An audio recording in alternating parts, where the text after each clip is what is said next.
해킹당했다는 말 들으면 뭐부터 떠올라? 보통은 정보가 털렸다고 생각하지. 그런데 아무것도 안 훔쳐갔는데 서비스가 통째로 멈추는 공격이 있어. 서버는 멀쩡해. 데이터도 그대로야. 그런데 손님이 못 들어와. 이게 왜 방어가 그렇게 어려운지 처음부터 차근차근 풀어볼게. 디도스를 가장 쉽게 이해하는 방법은 가게로 생각해 보는 거야. 어떤 사람이 가짜 손님 100명을 보내서 내 가게를 가득 채웠다고 해봐. 가짜 손님들은 물건을 훔치지 않아. 그냥 자리에 앉아 있어. 그런데 진짜 손님이 문 앞까지 왔는데 들어갈 자리가 없어. 그러니까 목적이 완전히 달라. 훔치는 게 아니라 막는 거야. 서비스를 못 쓰게 만드는 것 자체가 목표인 공격이야. 그런데 한 곳에서만 보내면 막기 쉬워. 그 주소 하나만 차단하면 끝나니까. 그래서 공격자는 수천 수만 곳에서 동시에 몰아쳐. 그래서 앞에 D가 두 개야. Distributed Denial of Service. 우리말로는 분산 서비스 거부. 분산이라는 말이 핵심이야. 여기서 진짜 무서운 부분이 나와. 이 공격에는 특별한 기술이 필요 없어. 정상적인 요청을 아주 많이 보내는 게 전부거든. 화면에 요청 두 개가 나란히 있어. 어느 쪽이 공격인지 구분되나? 잠깐 봐봐. 안 될 거야. 모양이 똑같으니까. 그래서 실무 팁 하나. 사이트가 느려졌을 때 공격인지 사람이 몰린 건지 헷갈려. 평소 트래픽 모양을 미리 알아둬. 기준이 있어야 이상한 걸 알아챌 수 있어. 기준이 없으면 그래프가 튀어도 그냥 장사가 잘 되는 줄 알아. 그게 제일 위험한 순간이야. 여기까지 들으면 자연스럽게 드는 의문이 있어. 훔치는 것도 아닌데 왜 이런 짓을 할까? 얻는 게 없어 보이잖아. 그런데 이 공격으로 돈을 버는 구조가 실제로 있어. 동기는 크게 세 갈래야. 하나씩 보면 왜 사라지지 않는지 이해가 돼. 첫째, 가장 흔한 건 협박이야. 짧게 한번 공격해서 힘을 보여주고 돈을 안 내면 계속하겠다고 연락해. 둘째, 경쟁사를 노리는 경우야. 여기서 중요한 건 시점이야.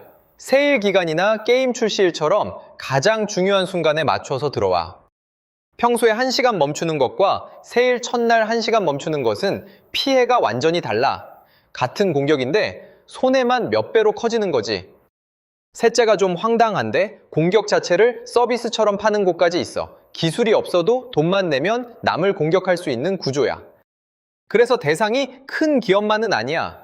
개인 간 다툼이나 감정 싸움으로도 벌어져. 진입 장벽이 낮아진 게 문제인 거야.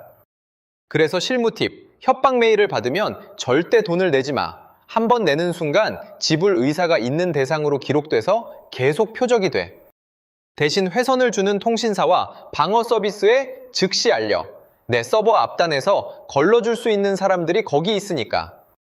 결국 동기는 다 달라도 노리는 건 하나야. 네 서비스의 자리. 그럼 자리를 더 많이 만들면 되는 거 아닐까?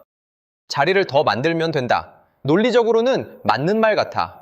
근데 실제로 이렇게 대응한 팀들의 결과는 좀 이상해. 서비스는 여전히 안 돼. 그런데 월말에 청구서만 폭발하고 막지도 못하고 돈만 나가는 둘 다 지는 그림이야. 이유는 두 가지야. 첫째, 트래픽을 늘리는 쪽이 훨씬 싸. 공격자는 자기 돈으로 서버를 사지 않아. 감염된 남의 기기를 쓰거든. 우린 돈 내고 서버를 늘려. 저쪽은 공짜로 트래픽을 늘려. 돈으로 겨루면 처음부터 지는 싸움이야. 둘째가 더 중요해. 서버를 늘려도 회선이 먼저 막혀. 병목은 서버가 아니야. 서버 앞에 파이프야. 화살표가 어디서 멈추는지 봐. 서버가 아니라 회선 입구야. 회선 용량을 넘는 트래픽이 오면 서버가 100대여도 요청 자체가 도달을 못해.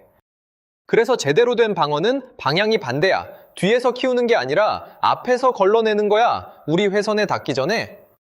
서비스 앞단에 아주 큰 필터를 두고 나쁜 트래픽은 거기서 버려.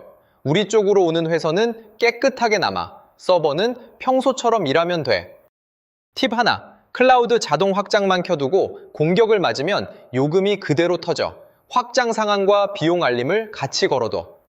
방어는 더 크게 짓는 게임이 아니야. 어디서 멈춰설지를 정하는 게임이지. 그 자리를 정하려면 용어부터 읽혀야 해. 공격 기사를 보면 본넷, 증폭, 스크러빙, 레이트, 리밋 이런 단어를 그냥 던지고 넘어가 설명은 안 해줘. 근데 이 4개만 알면 달라져. 공격 기사도 읽히고 벤더가 들고 오는 방어 제안서도 읽혀. 진짜 딱 4개야. 첫째, 본넷. 공격자가 원격으로 조종하는 감염된 기기 무리야. 한 대가 아니라 수천 수만 대가 동시에 움직여. 어떤 기기가 들어갈 것 같아? 내 컴퓨터, 집 공유기, 심지어 CCTV까지 들어갈 수 있어. 주인은 되게 모르지. 인터넷이 좀 느리네 하고 넘어가. 둘째, 증폭. 영어로 amplification. 작게 물어보고 크게 답을 받아내는 기법이야. 한 줄 질문에 100줄 대답이 오는 서비스를 노려. 핵심은 주소 속이기야. 요청 보낸 주소를 피해자 것으로 적어두면 답이 전부 피해자에게 쏟아져. 공격자는 손 한 번 안 대고. 셋째, 스크러빙, 씻어낸다는 뜻이야. 트래픽을 먼저 그쪽으로 보내서 나쁜 걸 걸러준 다음 깨끗한 것만 우리한테 넘겨주는 서비스야. 넷째, 레이트 리밋. 한 사람이 이 이상은 못 부른다는 한도야. 초당 몇 번까지만 허용하고 넘으면 거절해. 단순한데 효과가 커. 자, 여기서 반전 하나. 지금까지는 우리가 맞는 쪽이었지. 근데 우리 서버가 증폭 공격에 이용당하는 쪽일 수도 있어. 외부에 열려있으면 안 되는 서비스가 열려있으면 그 순간 남을 때리는 도구가 돼. 열린 포트 점검은 우리를 위한 일이면서 남을 위한 일이기도 해.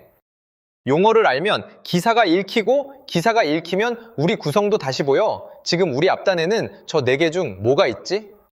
이 질문에 이렇게 답하는 사람 많아. 우리는 작아서 괜찮다고. 근데 공격은 대개 자동화돼 있어. 자동으로 대역을 훑고 열려 있으면 자동으로 때려. 사람이 우리를 골라서 보는 게 아니야. 그러니까 대상을 가리지 않아. 규모는 방패가 아니야. 그냥 아직 순번이 안 온 것뿐일 수도 있어.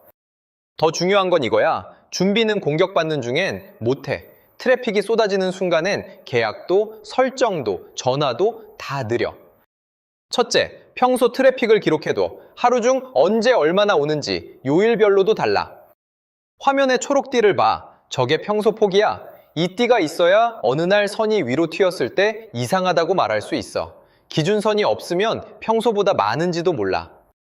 둘째, 앞단에 방어 서비스를 둬. 대형 CDN, 콘텐츠 전송 네트워크들이 기본 방어를 제공해. 작은 서비스는 무료 구간만으로도 상당 부분 커버되는 경우가 많아. 환경에 따라 다르지만 아무것도 없는 것과는 차이가 커. 셋째, 연락체계, 회선업체 담당자, 방어 서비스 지원 창구, 내부 보고 순서. 이걸 새벽 3시에 찾기 시작하면 이미 늦어. 팁 하나, 서버, 원래 주소가 노출돼 있으면 방어를 우회당해. 공격자가 앞단을 건너뛰고 원본을 직접 때려. 그러니 원본 직접 접속은 막아둬. 앞단에서 오는 것만 받게. 여기까지가 내 단어의 정체야. 기준선, 앞단, 연락, 그리고 원본 숨기기. 그런데 여기서 방향을 한번 뒤집어 보자. 우리가 늘 맞는 쪽일까? 관리 안 된 서버 하나, 방치된 IoT 기기 하나가 본넷에 들어가면 그때부터는 우리가 때리는 쪽이야. 그래서 오늘 당장 할 일은 2줄이야. 우리 앞단에 뭐가 있는지 적어보기. 그리고 안 쓰는 서버와 기기 목록 뽑아보기.